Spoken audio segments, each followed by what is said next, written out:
Order! Calm yourself, man! The lion must get back in its den! Order! And welcome back. I am watching PMQs again. I had intended to do it last week, but in light of everything that happened afterwards, what was admittedly a pretty lackluster affair on both sides, it just didn't really seem worth it. So, what exactly has been going on? Well, quite a lot. So, basically, last Wednesday was supposed to be the SNP's opposition day, where they got to raise motions with the House. But that got hijacked by Labour. And the accusation is that Keir Starmer had put pressure on Speaker Lindsay Hoyle to change the standing orders. Now, as a fallout from that, now the Speaker Lindsay Hoyle is under pressure to resign. The Clerk of the House has said what his actions were in contravention of parliamentary rules. Keir Starmer, for his part, claimed it was because MPs were being threatened, and that was why it was important they got their motion through for a ceasefire in Gaza. And that's had a knock-on effect, because now we've seen my favourite MP, 30p Lee Anderson, he got the whip removed. If you're not familiar with the terminology, having the whip removed means that Lee Anderson was removed from the Conservative Parliamentary Party. And there's been other things going on as well. So, Business Secretary Kenny Badenoch, she's under pressure because it seems she may have misled the House over the post office affair. And Angela Rayner, the deputy leader of the Labour Party, has got herself in some bother over a house sale she made on a council house she used to own, and it's possible she may have committed tax avoidance to avoid paying capital gains tax on the property.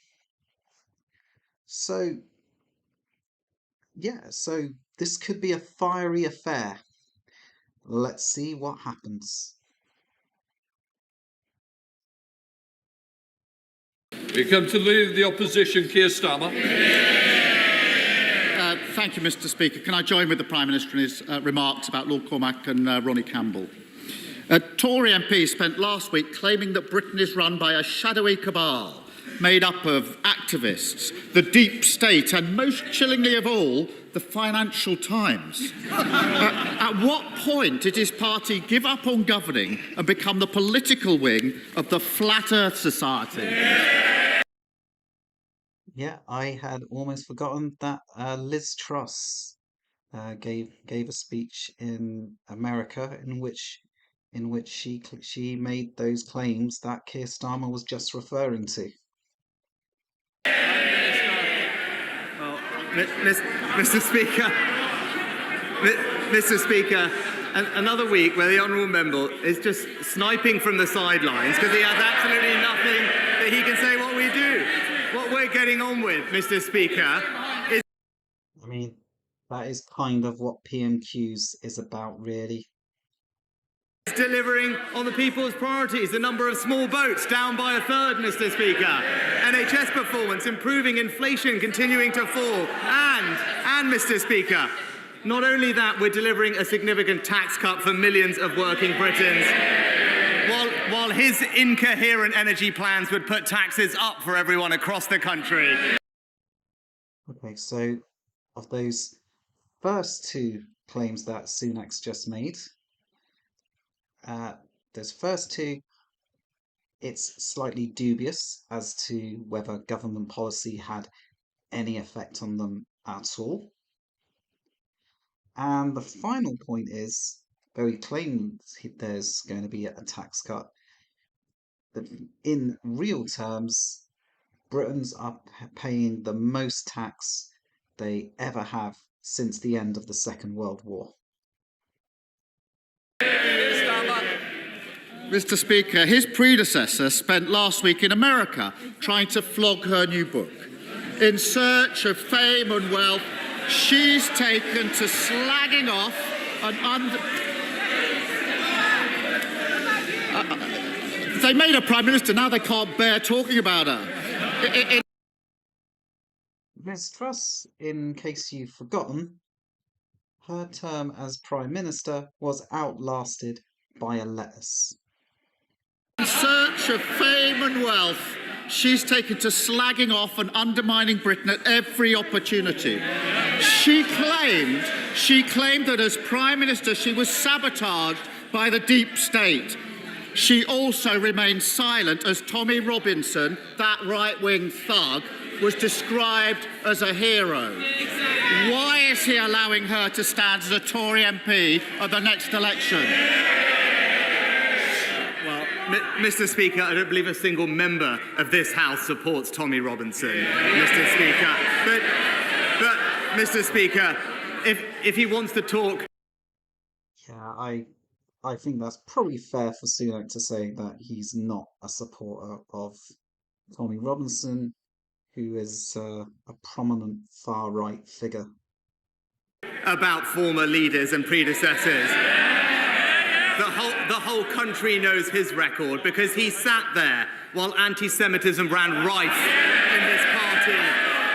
And not once but twice backed a man who called Hamas friends, Mr. Speaker.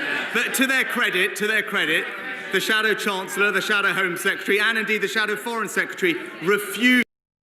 That's always Sunak's fallback strategy. When nothing else works, bring up Jeremy Corbyn. To back the former Labour leader, but he didn't because he's spineless, hopeless, and utterly shameless.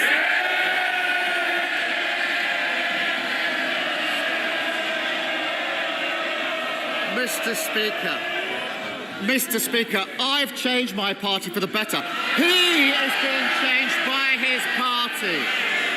The reason he's letting her stand is because he's too weak to do anything about it. It's the story of his leadership. When they refuse to accept any blame for the ruin of the last 14 years, you do wonder who they think has been running the country all this time. This is a good point that Starmer's just raised. Conservatives, it does seem like they don't know that they have been in charge of the country for the last 14 years. And any problems, they will still try and blame on the previous Labour government. Hopefully the former Prime Minister's on hand again to help. It turns out it's all the fault of the media, the corporate world, and bizarrely, the President of the United States. Winston Churchill once said, the price of greatness is responsibility. Now, I don't think the British public are expecting greatness from this Prime Minister, just a bit of accountability. So doesn't think it would be great if just for once the Tories actually took some responsibility. Mr. So I have to defend Conservatives there because it doesn't seem like Starmer really asked the question there. He talks about leadership, he talks about change, but when I learnt of something that I didn't agree with, I suspended one of my MPs straight away. But Mr. Speaker, when he learned... So what Sunak's talking about there is how he suspended Lee Anderson last week for his Islamophobic comments. But you might rightly ask the question, why didn't he also remove the whip from Suella Braverman, whose comments Anderson was just echoing? of vile anti-Semitic remarks made by a Labour candidate. What did he do, Mr. Speaker? He instructed his team to defend him. He sent a shadow cabinet minister to campaign for him, and he personally backed him for days. And that's the difference between us. So what happened there? This is about the Rochdale by-election, where the Labour potential candidate Azhar Ali made some remarks about Israel, and initially Labour Party they did back him, but then as more details emerged, they then chose to remove him as their candidate. Act on my principles. He hasn't got any.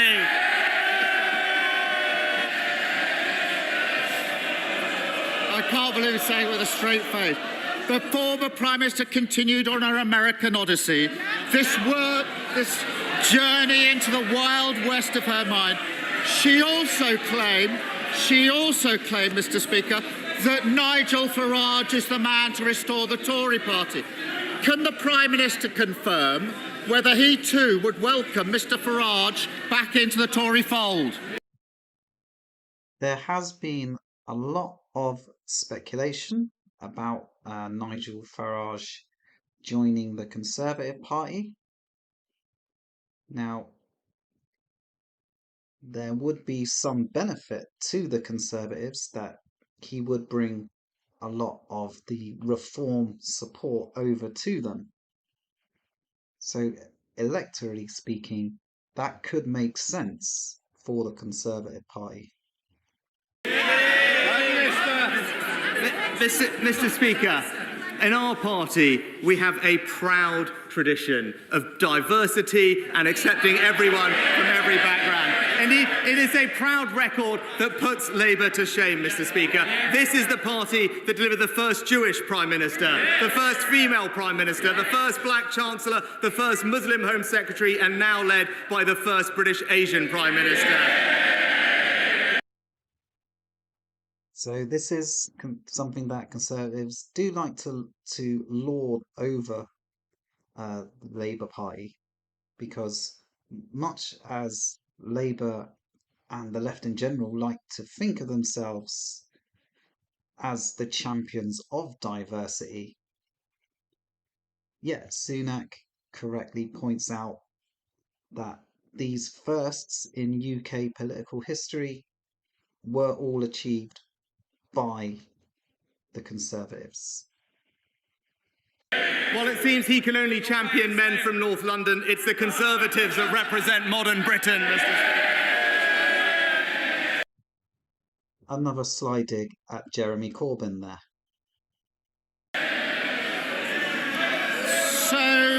So this diverse Tory party does welcome Nigel Farage. The Prime Minister 2 months... Yes, Starmer correctly pointing out that Sunak didn't say no to Nigel Farage there. 2 months ago, the Prime Minister said the Tory party is a broad church. I welcome lots of people who want to subscribe to our ideals and our values. This is the same Nigel Farage who said he agreed with the basic premise of Enoch Powell's Rivers of Blood speech and bemoaned the influence of the Jewish lobby. So is the Prime Minister simply too scared to stand up to the gaggle of Tory MPs? So it looks like Starmer actually set a subtle trap for Rishi Sunak there. Because whereas Sunak has been attacking Labour over anti-Semitism, Sunak has failed to rule out bringing a man into the Conservative Party who has a history of anti-Semitism. Who moonlight as GB presenters, or does he genuinely think Nigel Farage shares the ideals and values of the Tory party? Mr. Speaker, he wants to talk about values, but tomorrow in Rochdale, the people will have a choice of 3 former Labour candidates, 2 of which are anti-Semites, Mr. Speaker. The truth is, his party is so mired in hate that despite 3 ex-Labour candidates standing, he can't back a single one of them, Mr. Speaker. It's because we expel anti-Semites, he makes them Labour candidates. Mr. Speaker, the truth is these are no longer the Tories your parents voted for, and the public can see it. The Prime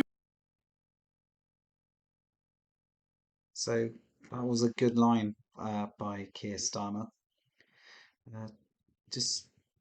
It just highlights how far removed the Conservative parties have become from the British public.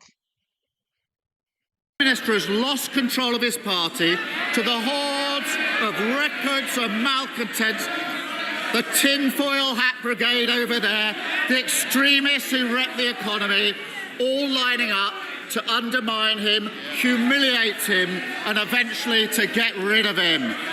When will he ever stand up to them and end the pathetic spectacle of a Tory party that used to try and beat Nigel Farage, now giving up and dancing to his tune instead? So this is Starmer highlighting how Sunak is not in control of the Conservatives. Mr. Speaker, utterly shameless from someone who stood by while anti-Semitism ran rife in his party, oversaw the appalling situation in Rochdale, and twice backed the member for Islington North. And in the last few homes, Mr. Speaker, last few weeks, we've seen Again, Sunak going after Jeremy Corbyn.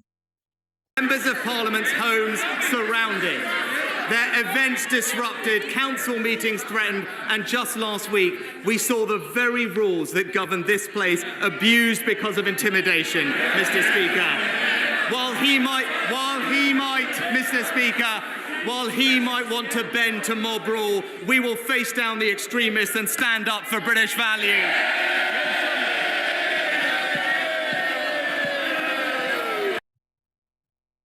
So,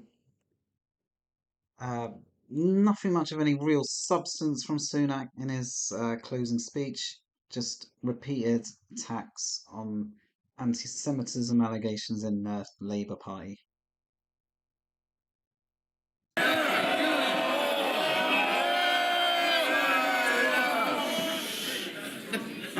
Mr. Speaker, 2 years ago last... This is the fluffball question before the SNP leader gets to ask his questions. Saturday, Russian forces launched their heinous attack on Ukraine. The response of the British government and the British people has been magnificent, and I want to pay my own tribute to all those who have done so much, not least in my own constituency of Bracknell, where Ukrainian people have been so warmly welcomed. Mr. Speaker, we must never bow to tyranny. So could the Prime Minister please assure the House that our support to Ukraine and all of our NATO allies will continue to be unwavering? So I have to say this is actually quite a good question, because with everything that's been going on in Gaza, the Ukrainian conflict seems to have been relatively forgotten. So actually it's quite good for the Conservatives to let it be known that they are still supporting the Ukrainian people. Minister. Well, could I join my honourable friend in thanking people up and down the country, including the people of Bracknell, for welcoming Ukrainian families into their homes and communities.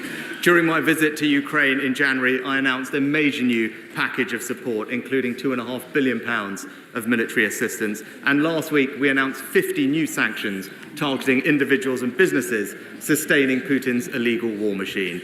Our support to Ukraine will never waver. SNP leader Stephen Flynn. So, this could be interesting because we don't know which way the SNP are going to go this week. because they are still somewhat furious at Labour for sabotaging their opposition day. So, is Flynn going to attack the Conservatives, or is he going to attack the leader of the opposition?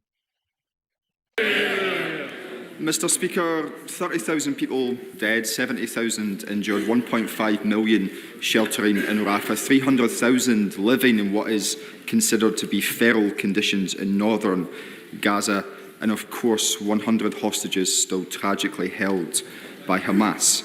It is the horror of those numbers that demands that this House have its say, just as it is the horror of those numbers that show that this House should demand an immediate ceasefire. Now, President Biden has indicated that that ceasefire may take place from Monday. Does the Prime Minister share in his confidence? Prime Minister. Okay, so he used his first question to ask if we are still going to be supporting Israel. So let's see what Sunak has to say. Well, Mr. Speaker, we have consistently called for an immediate humanitarian pause which would allow for the safe release of hostages, including British nationals, and more aid to reach Gaza. We welcome progress on a deal. As the honourable gentleman said, there has been progress, and we urge everyone on all sides to seize the opportunity.